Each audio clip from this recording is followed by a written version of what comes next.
Lama, Yes, sir. It's clear. you can unmute yourself. You're muted.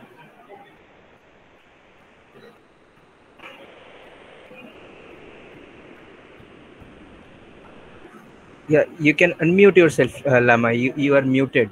We cannot listen to you.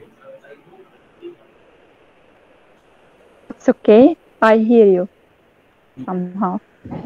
Yeah, great. Now we can You hear hear you. me? So Okay, that's nice. we'll start off in a minute or so. All right. Tell me when I should start, okay?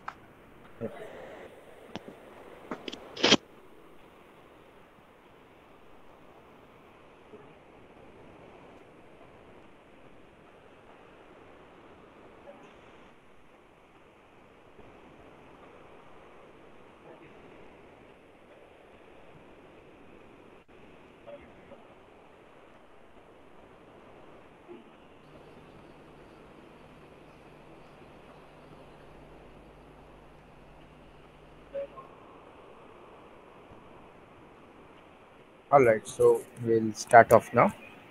So a very good afternoon, or evening, or morning, wherever you are at this point of time.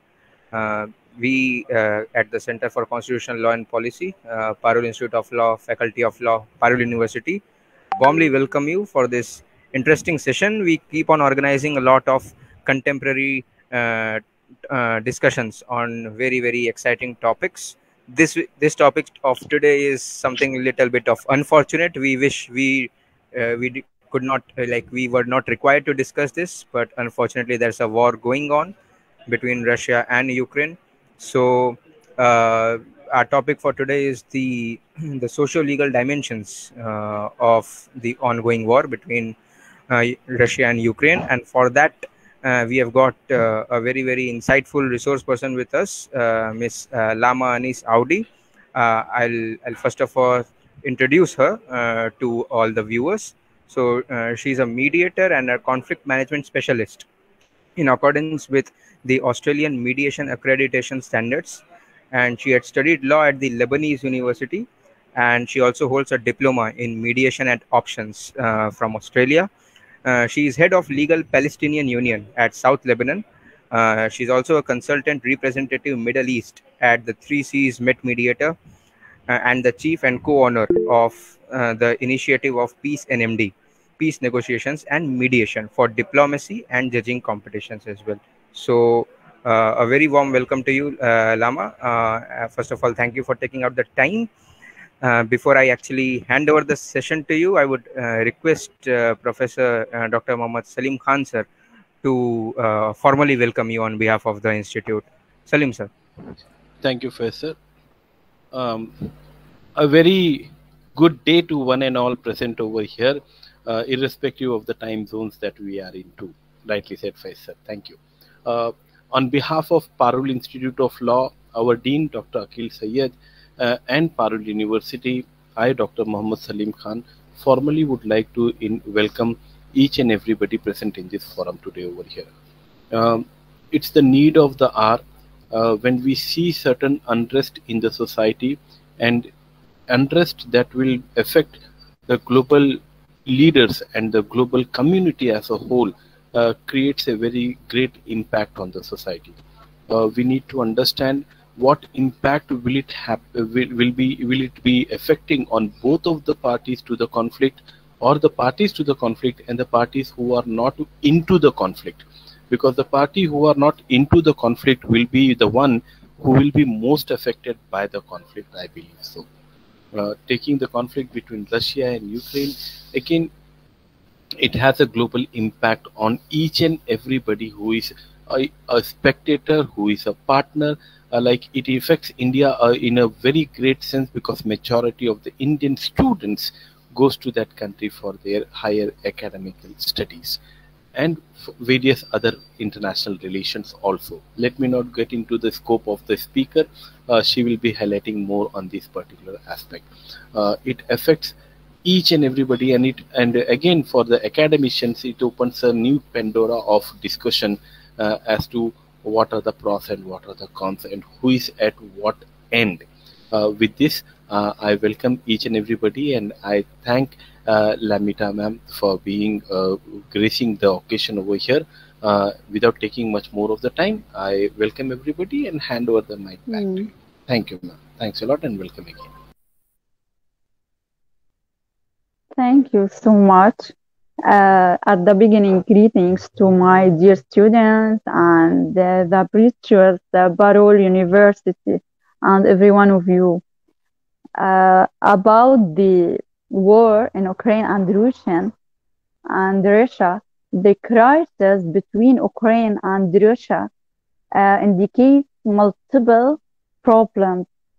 The security and national dimensions are two main factors of the crisis, and the determinants of geopolitics are also strongly present. Therefore, a deeper understanding of the crisis is through what the realistic theory presents from the concept of national interest, consideration of strength, expansion, and the conflict relationship between countries, which is what the paper tried to address, forces the driver and the cause of the crisis, and security alliance and the expansion are key factors in explaining what is happening. Russia fears Ukraine joining the European Union and NATO, and this represents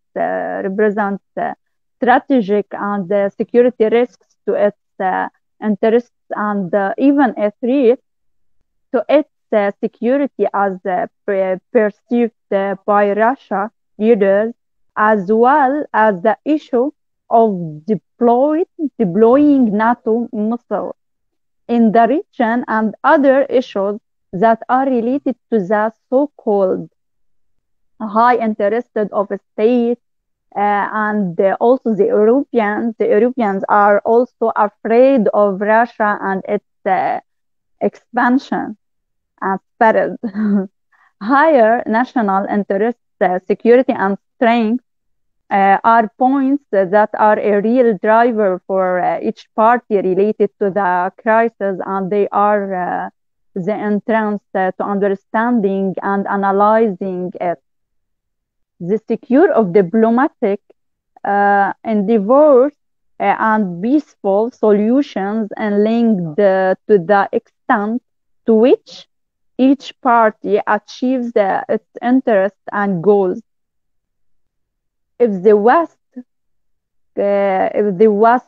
continues its approach to creating military threats to Russia, it will require Moscow to respond to these threats and create weakness for the West.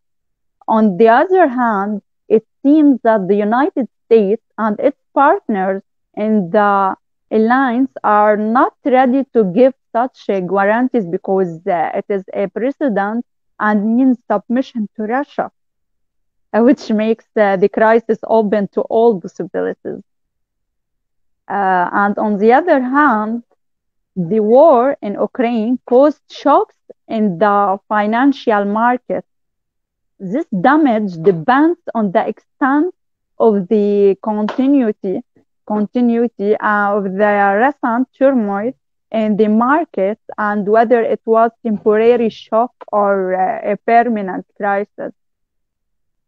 How will the war affect the global economy, and will it lead a recession? The effect varies depending on where you live. The economic consequences of the war would be tragic for Russia and Ukraine, but would be different for other regions around the world. For example, Poland imports more than half of its oil needs from Russia, and Turkey imports more than a third of its needs from Russia as well. as well. Sorry. Also, stagflation and oil prices. The impact on oil prices, which actually caused turmoil in the market. Russia is the third largest oil producer in the world after the United States and Saudi Arabia. Increases in the price of oil not only raised the price of a fuel, but increased also the price of all things. Inflation increases because fuel and energy are among the primary costs in the manufacturing and the transporting goods. The war could also drive up food prices because both Russia and Ukraine are major food producers. A concern is growing about the sharp increase in the price of bread. Russia and Ukraine each produce 14% of the world's wheat and represent the source of 29% of global exports. In addition, both countries are major producers of corn oil and sunflower oil, for example. Some countries also depend on grain imported from Russia and Ukraine. Fertilizer prices had already gone up due to the higher gas prices. Russia is the largest exporter of fertilizers used in agriculture. Therefore, the yield will decrease by 50%. Rising inflation in emerging markets may force central banks to raise interest rates. Asian exports may take a hit as global consumers cut back on their spending. The decision or the decline in the purchasing power of consumers globally could hit the Asian economics. Giants such as Meta, Google, and Apple, which have long painted an image of themselves as neutral tech companies, are now commenting on their political stances reflected in the pain of their services and products in Russia in response to its invasion of Ukraine. Even the internet service is changing for Russia users. Now there are questions, or there are an important question about whether the conflict might not only change the geography of the world, but fundamentally change the nature of the global internet. The extent of a humanitarian crisis in Ukraine as a result of any conflict that may erupt will shift emergency funding and resources more towards Ukraine and away from the Middle East and North Africa region. However, analysts still expect a strong growth this year, in part due to economics returning to pre-pandemic levels of COVID. Maybe this will make some balance. And in contemporary conflict, nearly 90% of the victims are civilians, most of whom are women and children, unfortunately. Women contribute in many informal ways to conflict resolution, yet their representation in formal peace processes is still poor, unfortunately also. The UN Security Council recognizes the importance of women in decision making and promoting sustainable peace opportunities and calls for their participation in all levels of decision making related to conflict resolution, peace building, and ending sexual violence and impunity and immunity.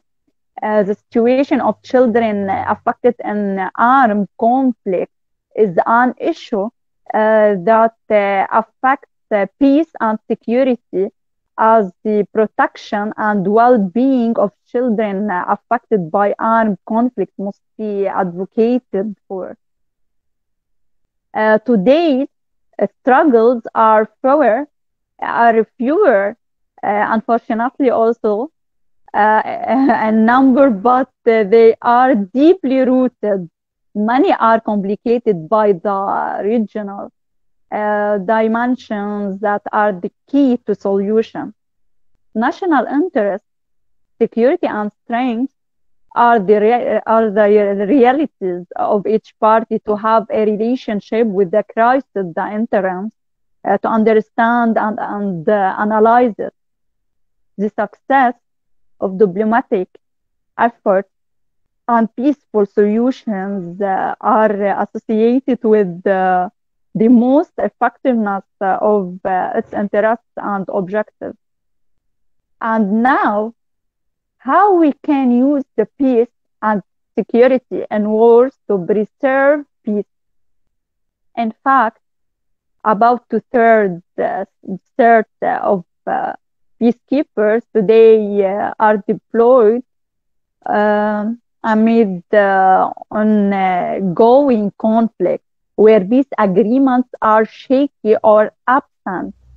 Today's conflicts are increasingly intensifying and include armed groups determined to gain access to advanced weapons and technologies. The nature of conflict has also changed. Efforts can be made at the political level to resolve the conflict by peaceful means, peace and security, to save future generations from the scourge of war, to prevent conflict from escalating into war, or to help restore peace after the outbreak of armed conflict, and to promote lasting peace in post-conflict societies, or as a ceasefire and the stabilization of the situation. Exerting effort at the political level to resolve the conflict by peaceful means, peaceful settlement by negotiation. A large number of conflicts have been ended through direct mediation by the United Nations. Although the military remains the backbone of most peacekeeping operations, peacekeepers today perform a wide range of complex tasks by helping to build sustainable institutions of governance through human rights monitoring, security sector reform, disarmament, demobilization and reintegration, and the removal of ex-combatants mine. Also, the concept of peace building within the United Nations system refers to efforts aimed at issuing or at assisting countries and regions in the transition from the stage of war to the stage of peace, and reducing the risk of any country slipping back into conflict by strengthening national capacities for conflict management and laying the foundations for peace and sustainable development.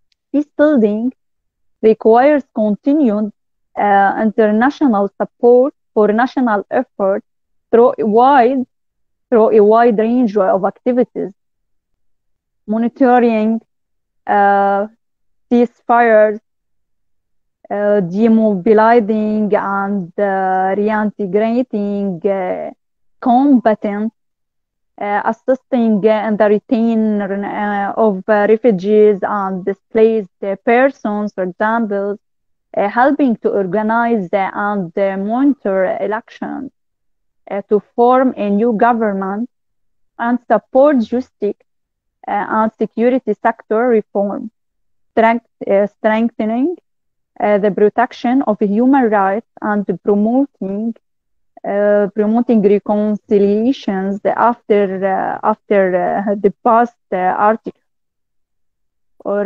atrocities.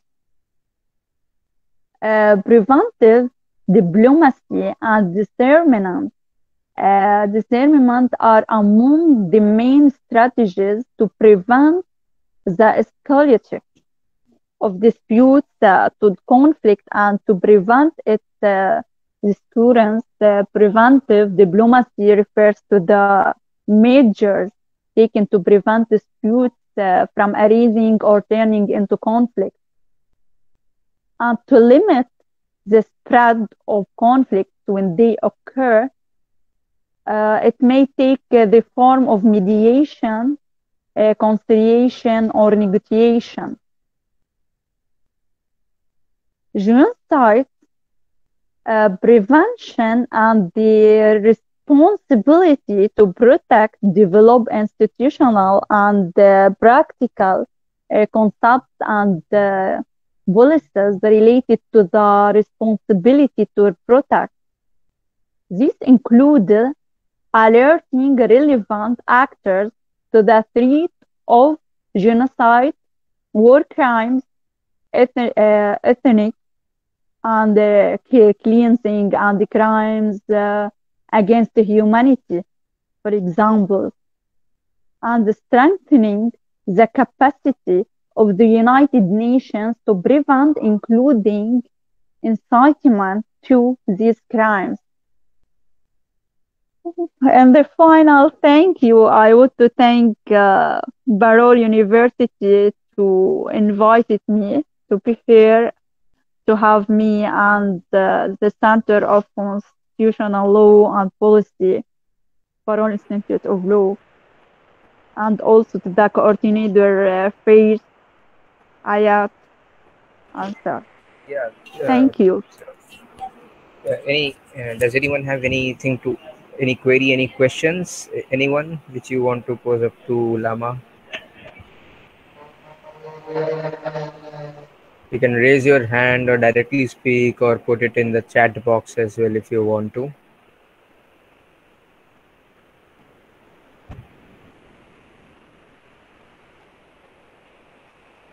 Okay, by the time anyone comes up with any queries, Lama, there's a query of mine. So you talked a lot about the social dimensions, and you talked about the economy also, because economics cannot be really, separated from the societal aspects. So how do you see the recovery as far as both Russia and Ukraine on the economic front going on? Who uh, who would carry it out? How would it be carried out? If you could throw some light on that, being an expert in this area. Yeah. As I considered before, I mentioned that it's all about peace building, like the peace and join different people and students together, especially youth, young also, That's all we can do now, because some of my solutions, it doesn't take a while till now, unfortunately.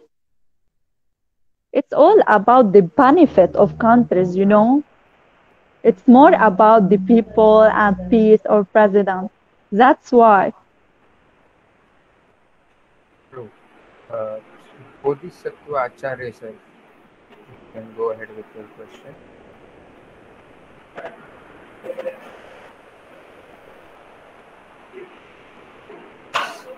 Bodhisattva sir, you have got your hand raised. Do you want to ask any question? Hello, very good afternoon to all of you. Good afternoon, sir. Myself, Professor Dr. Bodhisattva Acharya, and I am working as a Dean School of Law in Arkajan University, Tata Nagar. Actually, I have not any question, but I want to just uh, say my gratitude and my thanks to Ms. Lama and to you, Faiz. Alhamdulillah, you organized such a nice session, and especially on a very fiery issue, on how the I want to disclose one thing. I am also working as an arbitrator last 14 years as an international arbitrator. So actually, I want to just listen Lama, and really, it's my first interaction with her, and it's really the awesomest moment for me to hear and to learn the words of wisdom from such a nice arbitrator who is working in with Australian arbitration center and in the Middle East. So my hearty congratulations to all the team, entire team who organized such a nice session, and my special thanks and my special gratitude to Ms. Lama who shared the link to be here. And really, I am thankful to Ms. Lama. You are such a nice person and a very, very nice speaker. All the best. God bless you. Thank you. On my side, on my behalf, I want to thank you also. Means a lot, and I appreciate your opinion. Thank you. Thank you so much, Bodhisattva sir. I believe the appreciation means a lot to everyone, especially coming from a person of your stature. So thank you so much, sir. We will look forward to do even better in the future. Um we have got a question from Poonam Dwivedi. She's asking that does it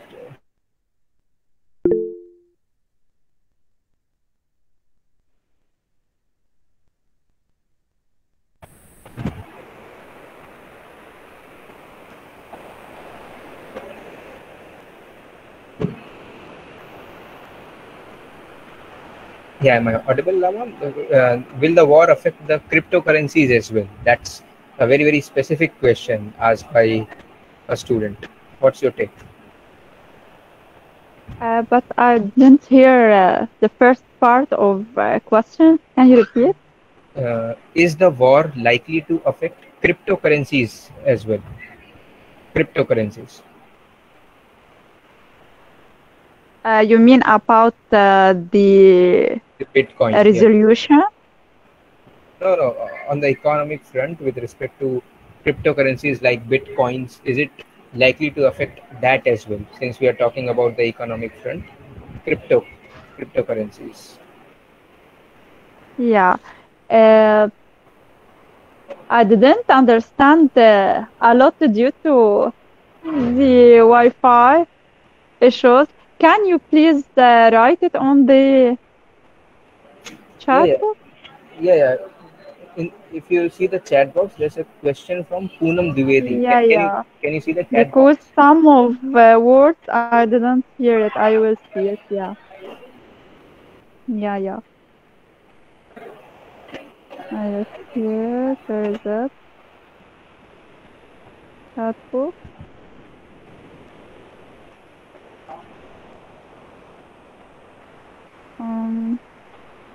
YKP. Which one? I'm happy to see you all. Thank you. Does it going to affect also?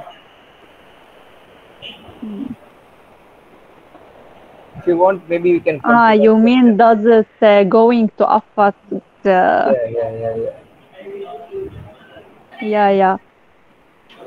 Um, it will affect on all the world, you know, but it's all about not now.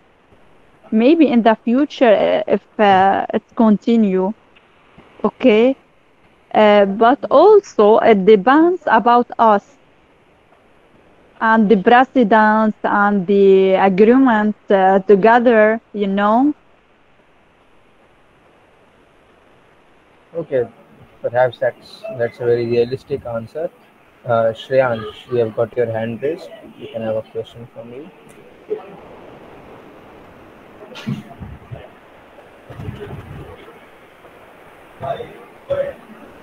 Yes, Shreyansh, you have your hand raised. You can go ahead with your question. Hello. Yeah, Also, the currency, I want to talk something. Also, the currency always it take a place in the situation, unfortunately, who's no. But they have also they have a power economic from the beginning that support him also. But the gold prices and all of that and dollars also raised. But now it's good now fair enough. because they take a regular thing like And I want to mention something. We now allow to the like politics to enter it in the sport and the universities. You notice that from the Ukraine war, Russia-Ukraine war. But what I want to mention it that the Palestinian people have suffered also for more than 75 years ago from this situation, and there was refugees and a lot of countries, and the prevention from prevent them from the war, from all the rights, and we didn't mention anything about them. It's all about the benefit from countries nowadays, Yeah, and very we true. should don't forget the other countries under the war and occupied. You rightly pointed out there is more than one way to look at it actually. So in the larger perspective, Yeah, that's mm, definitely true. Yeah. yeah, especially Palestine and Syrian also, Hmm. and the situation in Ukraine. It will depend also to take from him the money, the support from the Syrian refugees, you know. And also we have, especially in the Middle East, Palestine, the war in Palestine, the occupied. It's a big whole situation, and it means a lot for us also, or for anyone. Jerusalem. Maybe we can we can call you for a separate session on this altogether. That would be interesting as well. Uh, Yeah, yeah. yeah, Shreyansh, you have some question. You can go ahead. Yeah, good afternoon, sir, and thank you so much for organizing this session and for being a great moderator. So, ma'am, I must tell you that I'm a student of LLM International Law, but I have, you see, a great interest in international relations as well. So, my question to you is that after this Ukraine-Russia conflict, do you see any new world order coming up? Or if not, what is going to be the attitude of international community afterwards? I consider some, yeah, yeah. Thank you on the question. I consider something about that look, maybe in the future, sure it will take a place, but not now because they not take it the same way as the other wars. I consider that's all about the benefit, and they now make an agreement together. Some of them take place with Russia, some of them with Ukraine. It depends about the benefit. And when American maybe would to make a resolve to all this, it will be. All right. Thank you for the answer. Thank you, ma'am. Thank you. So before going to Vishwaraj, we'll take a question from Professor Mohammad Salim Khan sir, who has put down in the chat box that do you think the current conflict is a result of petrodollar conflict to gain the control over the petro economy? Since you briefly Conflict mentioned is that Russia is a a big result exporter of of the oil. period. Yeah, sure. To gain the control over the petro economy. Yeah, sure. It's due to the war of Russia and Ukraine. And also, in every war or in every situation, not good, the dollar directly up to higher renters. How the situation now with this war, and All it right. also depends on war in whole world. The people afraid from that. That's why. But now it begin to like stable, you know, and take it as regular thing because maybe it will be more longer and the also we have a lot of wars in the world, not only Russia and Ukraine, and it take a regular place as Palestine. It have 75 years, you know. Yeah, great. I think Vishwaraj had a question. Vishwaraj, you would want to go ahead. Good afternoon, sir, and good afternoon, ma'am. I'm very much thankful for this session. And actually, I had a small query, ma'am. The since after this large-scale devastation in the Ukraine and the fleeing of the citizens of that country to the other as a refugee to the other countries, huh? The the proportion of devastation which has been occurred, the it will take long time to again re, re reinstate the old system again, huh? So what you foresee the relation of that country with the other international relations, impact of this in the relations with the European countries, and the what we say impact on this on the Cold War. Yeah, thank you for your question. I think you asked about the refugee in the other countries, and it maybe took a long time. Hmm. Look, any refugees in the countries, it doesn't makes good feeling to the country which is they become on it, you know. Any Yes. refugees, when you when you when you travel as a person, it will be welcoming. But as refugees, it has some issue at the beginning, and also if you develop yourself and make a lot of things, they also remember that once you were the refugees here in the same place, you know, that the seeing of or insights of people in the countries, unfortunately. But with the Ukraine, it somehow is still low, يعني not like others, because they travel to the same culture, you know, same religion, same culture. It's better somehow.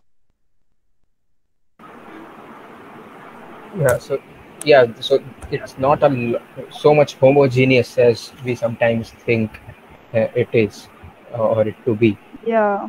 So there's something beyond what we see or what we experience with respect to the entire reinstating, which Vishwaraj was referring to. Any other questions from anyone? Eri, Peter, anything from your end? Michaela?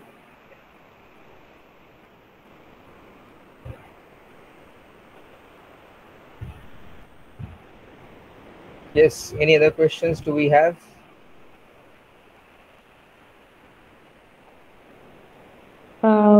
Good afternoon. I don't have any question, but I would like to thank you for this very interesting session. We learned a lot. Thank you very much, ma'am, and thank you very much, sir.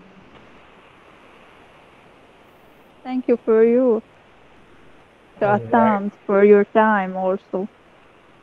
All right. So I think we do not have any more questions. So, Lama, it was a very crisp session, very straightforward session, and thank you for focusing on the issues straightforward and going into the depths of the socio-economic and legal dimensions. We had a little bit of a talk on the humanitarian laws as well, the humanitarian crisis which faces the region. He also talked about not only limiting yourself to the Russia-Ukraine situation, but you also talked about certain other conflicts as well, which is again very important. It is it is something which we can always refer to, and we can look at the reality how things pan out in different parts of the world. So thank you so Yeah, much. because the Yeah, chance now open to us, yeah, very true. due to because of Ukraine war. Yeah, exactly. So it's extremely open. So thank you so much again, Lama, for taking out the time. For people who don't know, Lama had an entire day's work today at the Ministry of Justice, but she took out the time for us to deliver this session. So thanks a lot once again. We hope to see you again soon at the university, perhaps maybe offline, maybe physically, or maybe for certain other online sessions as well. Thank you so much. Merci, I looking for that. Thank you all. Thank you. Thank Thank you you so much. all. Thank you to Thank all. you, Thank Lama. you. Thank you, Mr. Faiz. Really, it was a very informative, very impressive session organized by you, entire team, and the resource person, Miss Lama, is there. Thank you. Thank you. Thank you so much, sir. Thanks a lot. Okay. Thank you.